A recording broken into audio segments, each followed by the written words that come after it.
ഉണ്ടല്ലോ ഒരു സ്പൂൺ പഞ്ചസാര ചേർക്കുന്നുണ്ട്.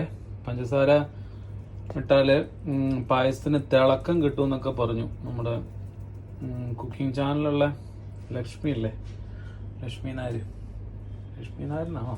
ലക്ഷ്മി ചേച്ചി. ആ ചേച്ചി പറഞ്ഞു ഇതിട്ടാല് തിളക്കം കിട്ടുമെന്ന്.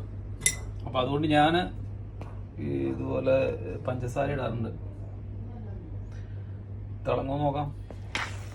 അപ്പൊ ഗായ്സ്, നമ്മുടെ നെയ്പായസത്തിന്റെ പണി ഏകദേശം കഴിഞ്ഞു. ഇനി ഇതിനകത്ത് ഉണക്കമുന്തിരി നെയ്യിൽ വറുത്തതും തേങ്ങാക്കൊത്ത് വറുത്തതും പിന്നെ കുറച്ച് കൽക്കണ്ടം പൊടിച്ച് അതും കൂടെ ഇതിൻ്റെ മുകളിൽ ഇടും.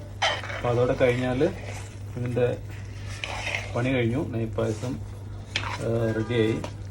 ഇതിപ്പോൾ റെഡിയാണ്. ഞാൻ ഓഫ് ചെയ്തിട്ടില്ല, സ്റ്റൗ ഇപ്പോൾ ഓഫ് ചെയ്തു. ഓക്കെ, ഇതാണ് എൻ്റെ പരിവ്. കേട്ടല്ലേ?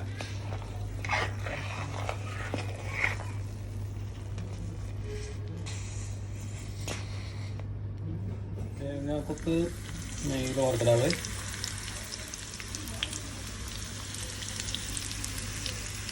ഇതാണ് നമ്മുടെ നെയ്പായസിൻ്റെ ഫൈനൽ സ്റ്റേജ് ആയിട്ട്.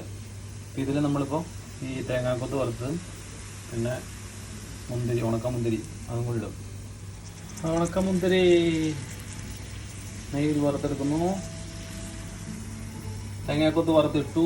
അങ്ങനെ നെയ്പായസം റെഡി ആയിട്ടുണ്ട്. ഇത് നമ്മുടെ ഉണക്കമുന്തിരി നെയ്യിൽ വറുത്തതും പിന്നെ തേങ്ങാക്കൊത്തും ഇട്ടിട്ടുണ്ട്. ഇനി കുറച്ച് കൽക്കണ്ടം പൊടിച്ചതും കൂടെ അതിൻ്റെ മേളിലേക്ക് ഇടും. ഓക്കെ,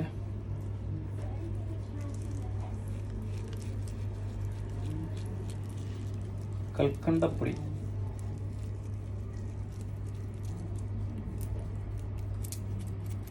ഇപ്പൊ അമ്പലത്തിലാണെങ്കിൽ ഇതിന്റെ മേളിൽ കുറച്ച് ചെത്തിപ്പൂവും തുളസിയിലേക്ക് ഇട്ടുണ്ടാവും കേട്ടോ.